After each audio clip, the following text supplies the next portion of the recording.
I have been a park ranger for the better part of a decade. It's both a demanding job and one filled with enjoyment. I'm sure some people out there don't care too much about the great outdoors, but I do. I remember back when I was a kid, I'd spend countless summers begging my parents to take me camping at the park. My mother wasn't too thrilled with the idea, but my father would still take me even if she wasn't up to it. My dad and I would spend almost every summer out in the woods, hiking and fishing. It was the age-old cliche of father-son bonding, but I suppose it's a cliche for a reason, right? I never grew tired of it, even as I had gotten older. Eventually, I learned that you could make a living working in a place like this. At the time, I had very little concept of park rangers and what they did. To me, as a kid, I just thought they were police officers with funny hats. Don't tell anyone, but I still kind of think that. After high school, I went to college, and during my last 2 years, I was lucky enough to get a job interning at a park not too far from the school. I'd mostly do errands, but often the rangers would take me out on ride-alongs. We'd drive around in a pickup truck and just enjoy the scenery. Occasionally, they'd have to tell a couple of delinquents to hit the bricks, but other than that, it was smooth sailing. After finishing college, I applied to become a ranger myself, and was lucky enough to be selected. It's a highly competitive market, so being chosen was huge for me. My very first day on the job, I'll never forget it. Mostly because everyone I worked with never let me forget it. I was walking out of the ranger lookout. I guess I wasn't paying attention and I missed a step. I tumbled down the stairs, spilling my thermos of coffee all over me. I swear, the howls of laughter could be heard for miles. Aside from that unfortunate misstep, it's been an enjoyable ride to say the least. Over the course of my career, I've dealt with numerous events. The first major one that I can remember would have to be the time a group of kids had gotten a hold of some fireworks, which aren't permitted in the park. They had set a few of them off and we were called out to investigate. We arrived at the location not long after the report was made, and luckily no damage was done to the park or the kids. We escorted them back and called their parents to come pick them up. One kid damn near wet his pants when I told him that I spoke with his mother. I couldn't blame him. She sounded like the wrath of God even when speaking to me. Other than that, there had been a few domestic disputes at the nearby campgrounds. Those happen relatively frequent as people often get stupid when they get drunk. So we either calm them down or ask them to leave. And since they don't want to pack up camp, they usually just go to sleep. The worst day was a couple years ago, when a local kid from a nearby town had gone missing. We were all called in to be a part of the search effort. Apparently, the boy had wandered into the woods and had gotten lost. We searched tirelessly for days, but in the end, was unsuccessful. I still remember his face on the flyer that his parents had made. That brings me to my scariest day working as a park ranger. I'm sure that's why you're all listening anyway. It was a slower day, in between spring break and summer vacation. During that time, there is typically a lull in the visitors, so our roster was somewhat spread out, not to mention we had a few retirees recently which left us pretty short-handed. I was stationed in the main ranger building at the entrance of the park, while Alan, another ranger, would be at the lookout further inward.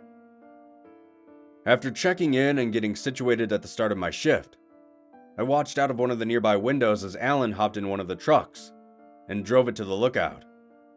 I waited around 10 minutes before radioing him and telling him that one of his taillights was out. Another few minutes passed before he hopped on the radio and told me that he was halfway up the stairs, then had to head back down to check, and they were both fine apparently.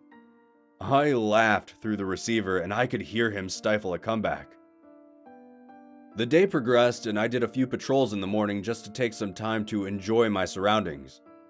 The nearby lake was glistening with the morning sun. Along the trail, I saw 2 hikers who returned a friendly wave as I drove by them. I stopped by the campgrounds to see if we had any new campers and was surprised to find it empty. Usually, regardless of time of year, there's at least one die-hard outdoors person staying here, but not this time. I didn't pay it much mind, after all it was less work for me. Once noon rolled around, a massive cloud seemed to appear out of nowhere. They didn't look to be storm clouds, but were thick enough to block out the sun's rays. I dreaded having to drive around in the rain, so I hoped the weather would hold up. Night was fast approaching as the overcast sun descended. I radioed to Alan to see if everything was fine, and he reported nothing out of the ordinary. The park after sunset was an eerily beautiful place. The stars that normally filled the night sky are a sight to behold, and the subtle sounds of the nocturnal forest coming to life is a sound I'll never forget.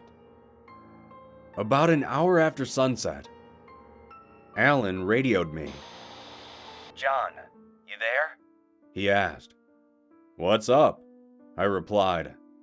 There was a pause for a few minutes before the radio crackled to life once again. "Did you see any campers when you were doing your rounds earlier?" Not that I could see. Why? I asked. "I think I saw someone outside the tower." Typically, after dark, the park is closed, unless you are a camper, so I understood the reasoning behind his question. Do you, want me to head up there? "No, I think it might have just been a tree." Well, let me know if you need anything, I responded, and the radio went silent.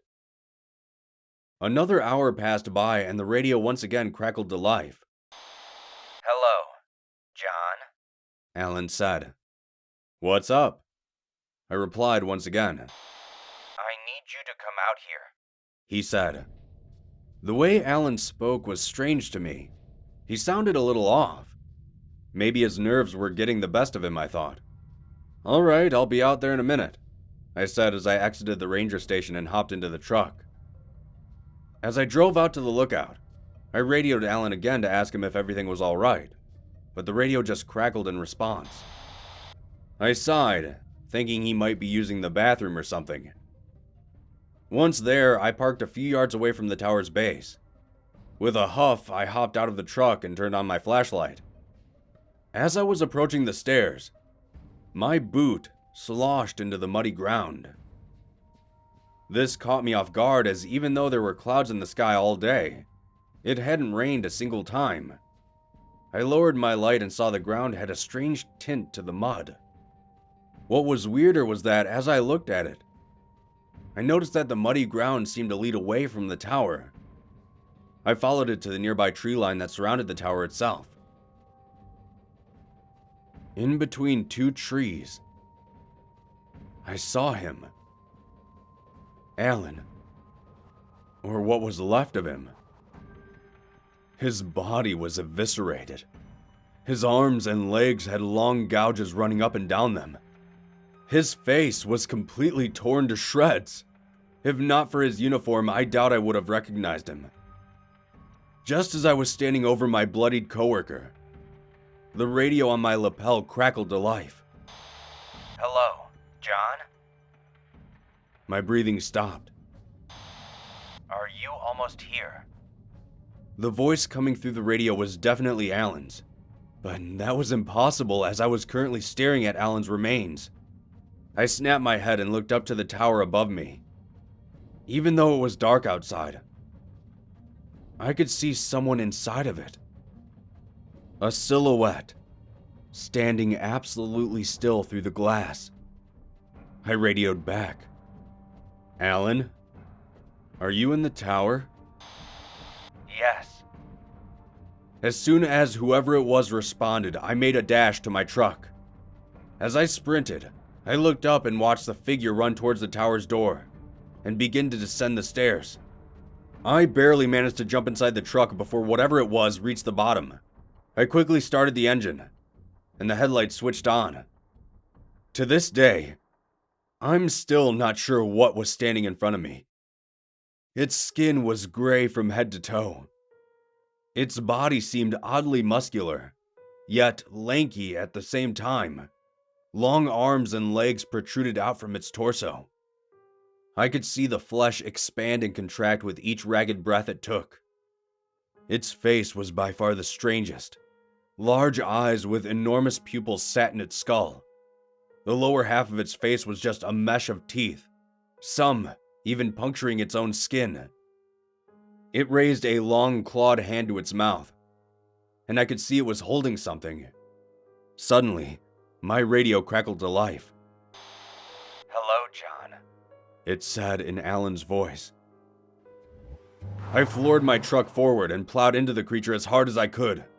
The metal on the truck creaked for a moment before the thing fell to the ground.